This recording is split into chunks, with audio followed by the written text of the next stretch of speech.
in the country's debt ceiling.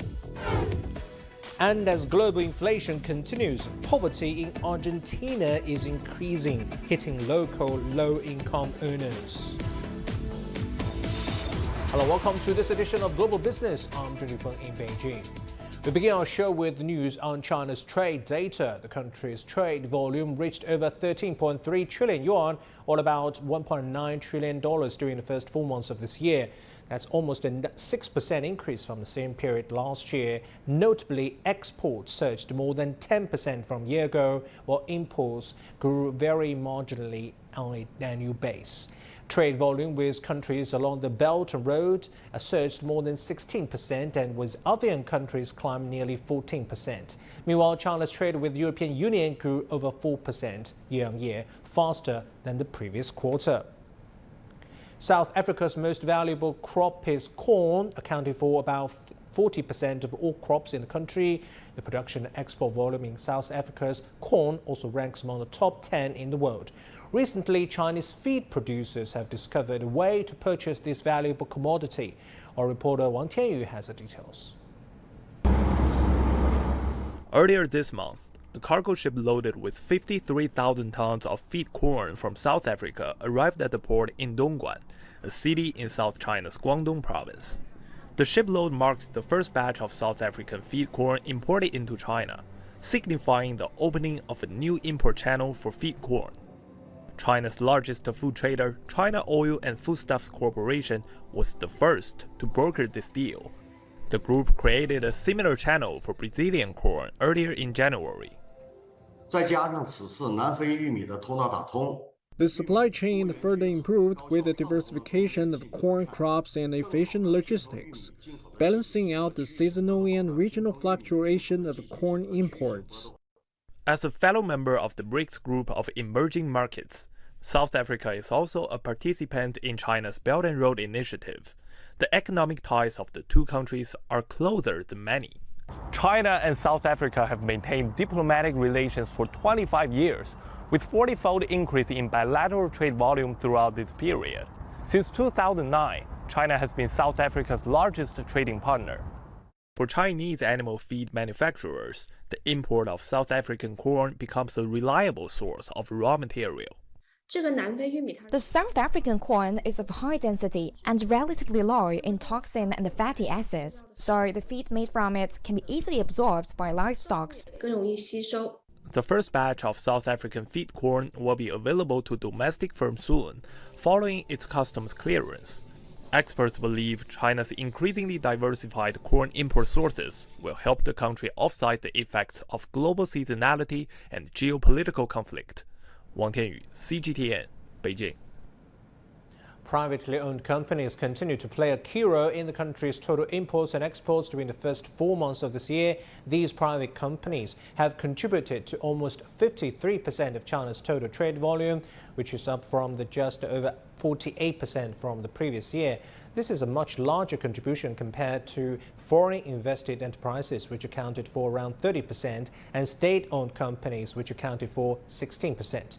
Notably, private companies experienced a significant expansion in the trade sector as their trade volume jumped nearly 16% to 7 trillion yuan from January to April. In the same period of time, foreign peers traded less and the state companies experienced modest growth. Our reporter Zhang Shixuan in Shanghai talked to several private companies in the foreign trade sector to learn about their resilience amid weak global demand. For almost half a year now, China's exporters have been paying close attention to faltering demand from Western economies, resulting from their high inflation and the fight against it by their central banks. This Shanghai-based yarn maker is no exception, but it still maintained steady growth in its exports. During the first 4 months of the year, they reached $14.6 million, and profits have been climbing too. Much of that growth has come from Europe, where a majority of its mid and high-end clients are located. 55% of its clients are now mid and high-end buyers, up 15 percentage points from just last year. These past few years, fast fashion brands, especially mid and low-end ones, are ordering less. but mid and high-end clients have shown some growth in orders. Products using our yarns have turned out to be popular ones, so we've been cultivating our clients' loyalty. We have the ability to negotiate prices with our clients, since we can add value to their products. But it's been anything but an easy task for the yarn producer. Like many other textile exporters, the company has been facing three major challenges: an increase in costs, stricter requirements for product delivery, and increasingly price-sensitive clients. And with many buyers now requiring the use of green materials, costs and the need for tech innovation have risen. Recyclable nylon, for example, is 30% more expensive than what used to be used. And recyclable wool and cotton price rises can be even more. Continuous production R&D is the key. The quality and performance of the new recyclable yarns are sometimes worse than original ones. So there's a great challenge in yarn texture R&D work. For garment clients, we have hired professional technicians to develop new patterns and designs using eco-friendly yarns. Private companies in Shanghai like the yarn producer have been contributing a lot to the city's exports during the first part of the year. They exported a total of almost 162 billion yuan worth of goods, an increase of almost a quarter from a year ago. During the first quarter, privately owned companies were responsible for 40% of Shanghai's exports, an increase of 7.8 percentage points from the same period last year. In the first quarter, companies in Shanghai were responsible for 3% of solar power battery exports from China, 10% of lithium battery exports, and half of electric passenger vehicle exports. And at the same time, large commodities exports such as steel, agriculture products, and oil products all reported double-digit growth year-on-year. They mostly went to Belt and Road countries in Southeast Asia and the Middle East. Fresh data released by Customs today shows that during the first 4 months of the year, privately owned companies were responsible for more than half of China's foreign trade. The 15-nation Regional Comprehensive Economic Partnership has been a major growth engine for that, with exports going to RCEP member countries accounting for almost 30% of Shanghai's total exports during the first quarter. Zhang Shixuan, ICS for CGTN, Shanghai. The May 10 China Brand Day Media Action event took place on Tuesday in Beijing, with the objective promoting high-quality development and building a strong brand presence for China.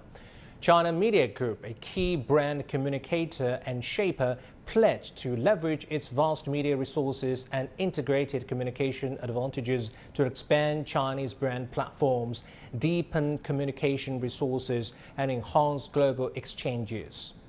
Shen Haixiong, the director of the China Media Group, said in this event that relied on CMG platform, a large number of Chinese brands have continuously increased their influence globally, marking a new height for major brands to participate in global economic and cultural exchanges. The State Administration for Market Regulation also expressed its commitment to strengthening the quality and technical support for brand building and creating a favorable market environment.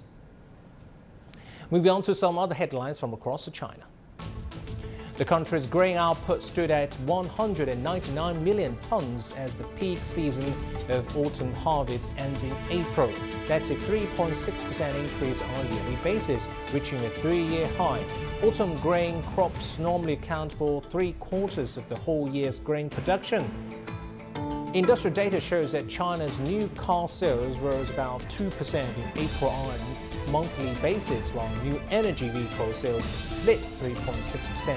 NEVs, which include pure electric cars and plug-in hybrids, accounted for more than 1/3 of total car sales in the month. Now, railway infrastructure is gaining steam in China, with over 167 billion yuan being invested in the sector from January to April, 6.3% higher from a year ago. You're watching Global Business. Come up next. U.S. President Joe Biden and top Republican lawmakers will declare their positions on Tuesday on raising the country's over $31 trillion debt ceiling.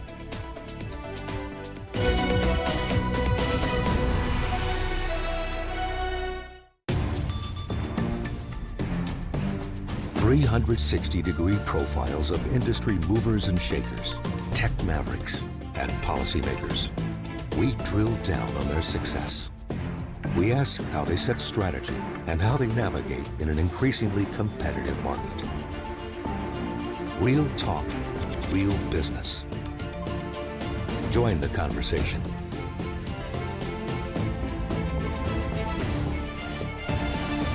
Biz Talk, only on CGTN.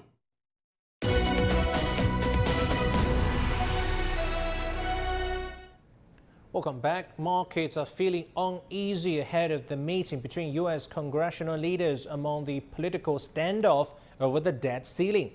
And in Europe's morning trade session, gold prices rose while stocks fell. Meanwhile, the dollar index, which measures the currency against 6 major peers, remained stable. However, there has been a sharp sell-off in the bond market as investors fear default when the U.S. reaches its debt limit, expected to be between early June and early August. Yields on 1-month Treasury bill and the 2-month bill rose more than 10 basis points due to these concerns.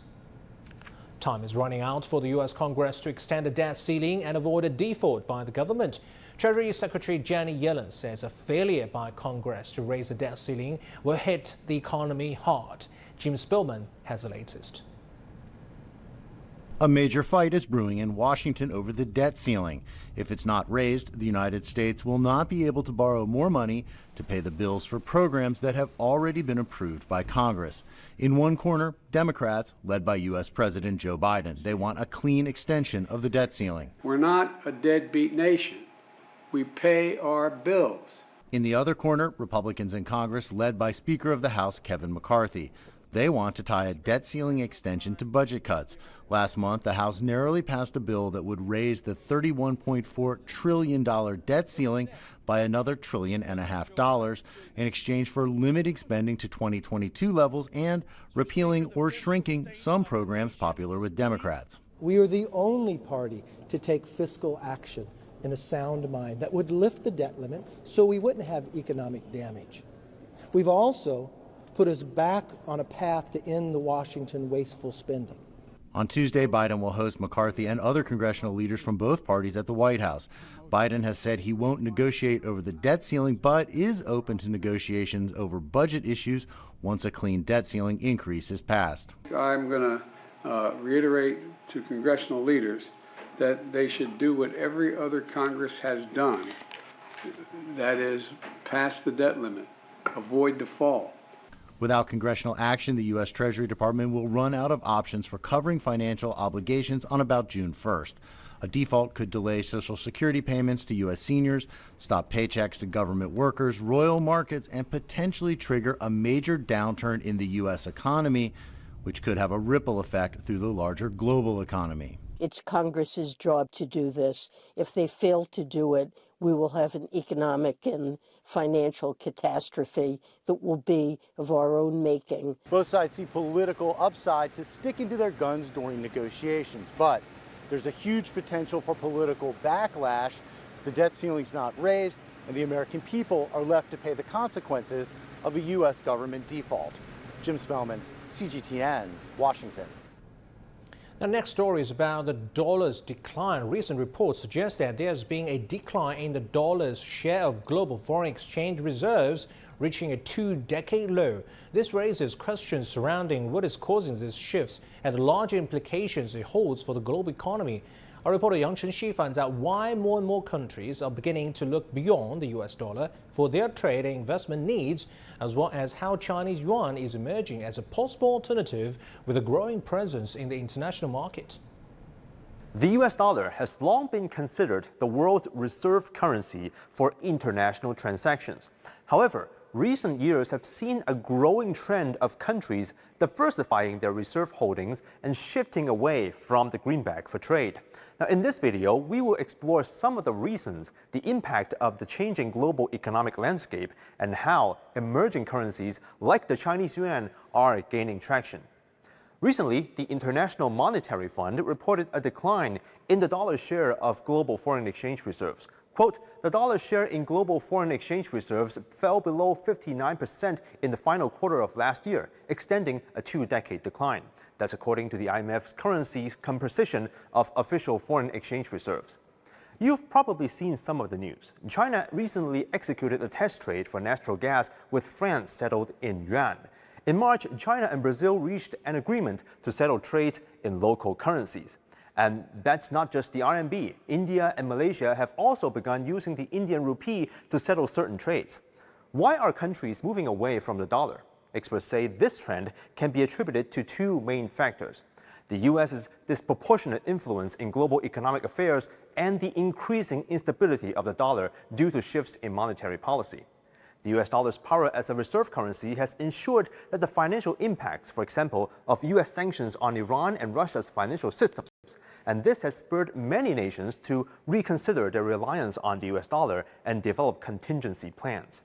Secondly, much concerns have been raised since the U.S. Federal Reserve engaged in aggressive monetary policies following the 2008 financial crisis and the COVID-19 pandemic. The expansionary and contractionary cycles initiated by the Fed have left global governments and markets uneasy, pushing countries to search for more stable currencies to reduce risks. While the shift away from the dollar has been slow, the Chinese yuan's emergence as a viable alternative has accelerated this movement. China's stability and the country's growing role in global trade have made its currency an attractive choice for countries such as Brazil, which regards China as its main trading partner. Brazilian officials say the new arrangements will help reduce trade costs. But of course, experts say the Chinese yuan still needs time to be more widely accepted by the international community, and further financial reforms are needed, and that's something the Chinese regulators are approaching very carefully.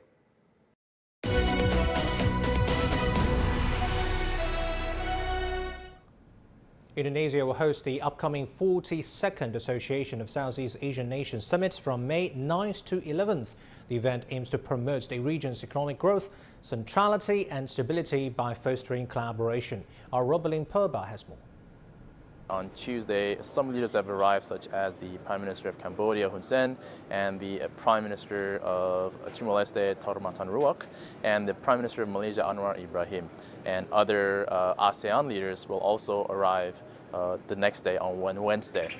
Indonesian Foreign Minister Retno Marsudi says that the ASEAN Coordinating Council meeting will focus on 3 things: the preparation for the 42nd ASEAN Summit, the importance of strengthening ASEAN's capacity and institutions, and on Timor-Leste's full membership on ASEAN.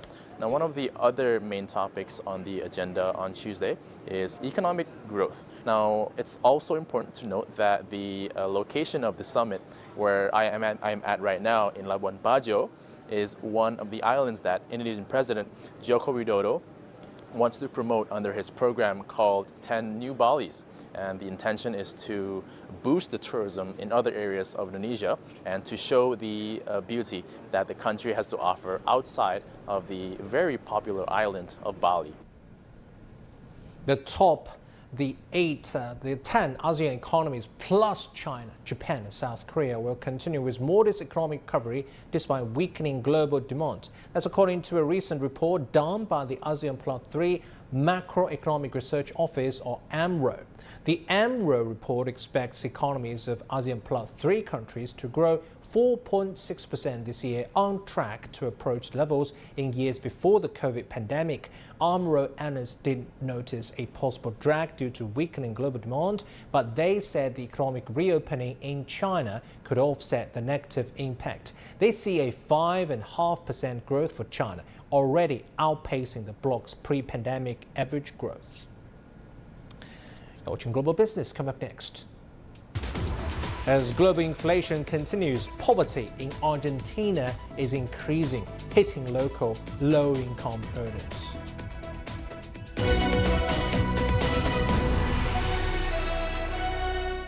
The world economy as we know it is about to change. Global business reports highlight emerging markets, developing countries, and dynamic sectors worldwide. We feature top analysts and newsmakers to provide perspectives on every facet of business.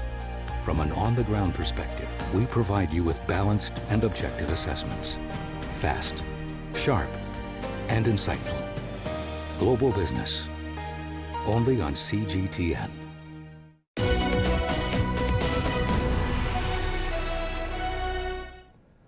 Poverty in Argentina is increasing, with an inflation rate over 100% hitting low-income earners the hardest. For some Argentinians, this means queuing for a meal at a soup kitchen. For others, it means rummaging through trash at a landfill site just to find something to sell. Jill Richards reports from Buenos Aires. A scene that can be found across Argentina. In abject conditions, people at a landfill site sift through tons of waste to separate out cardboard, glass, aluminium, anything they can collect and sell. 68-year-old Sergio Rodriguez was one of the few people willing to speak to us on camera about the reality facing people here. We don't receive any help. I have to get up and work, or else I'll die of hunger. Young men and women, or people approaching old age like Sergio, all struggling to make enough to survive, or in some cases, support a family. They make way below the minimum wage. It's barely enough to feed them for the day, not much more than that. Fatal accidents in recent months at landfill sites like this point to an increasingly desperate social reality. People rummaging through trash to find materials they can sell for recycling is one of the most acute examples of poverty in this country. Latest figures show that 2 out of 5 Argentines live under the poverty line. In downtown Buenos Aires, soup kitchens like this ensure people are at least able to eat a meal a day.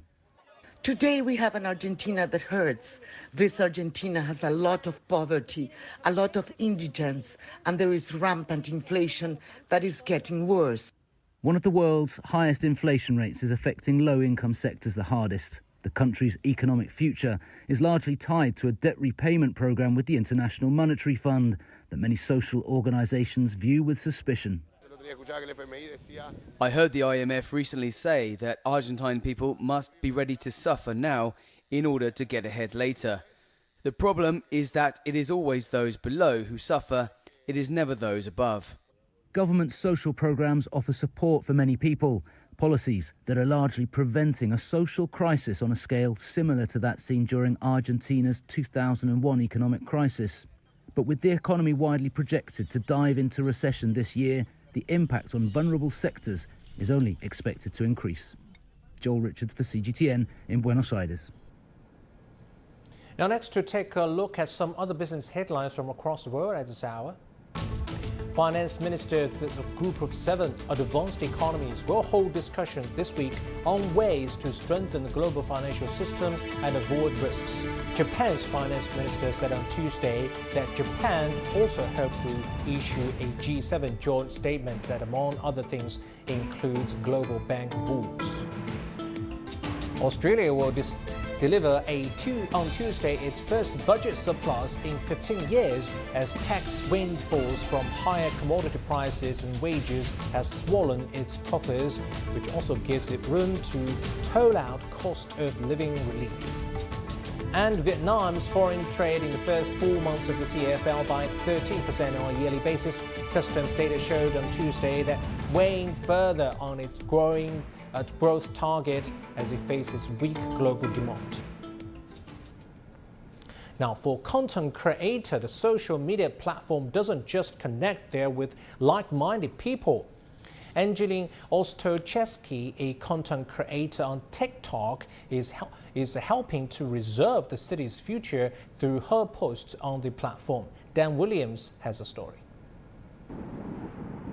The city of Peoria, some 2.5 miles south of Chicago in the US state of Illinois, has struggled in recent years.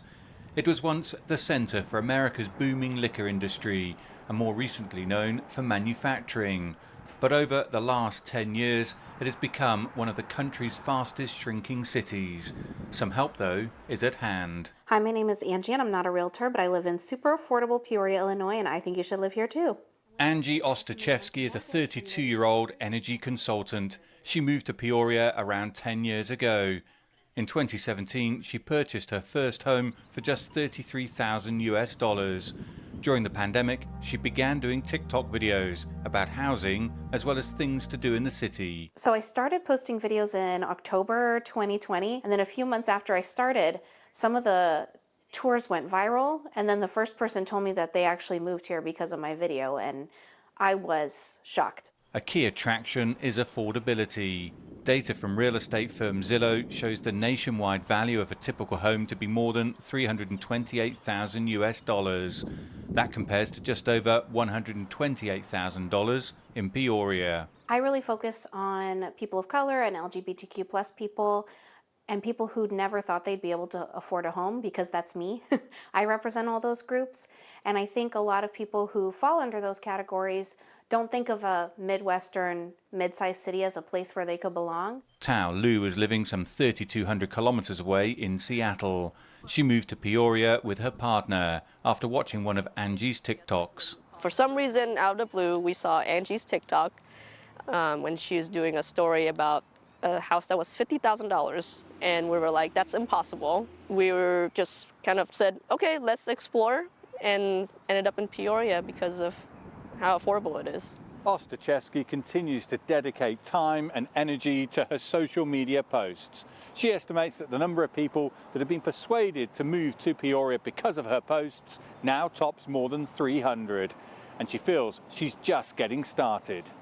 Ostaszewski also hosts transplant welcome parties for newcomers, and she feels there are lessons here for struggling cities and regions around the world. How do you market to someone who might want to move? How do you even find that person out there in the abyss of the internet and talk to them about your community? But TikTok has allowed me to do that. We have the power to make it better, so let's do it. This is a city that still has some way to go to return to its former glory, but these potentially are the shoots of an unlikely revival. Dan Williams, CGTN, Peoria, Illinois. The lady has done a very meaningful job. That will do for this edition of Global Business. Thanks for watching. I'm Zheng Feng. CGTN continues with more news and views. Stay with us.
This is CGTN, China Global Television Network.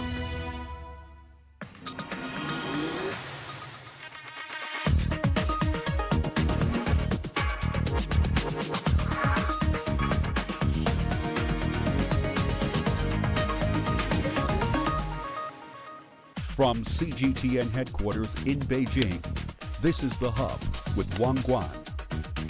Hello and welcome to the program. I'm Wang Guan in Beijing. The debt clock is ticking in the United States and spending cuts may be on the horizon. U.S. Treasury Secretary Janet Yellen said the United States could run out of the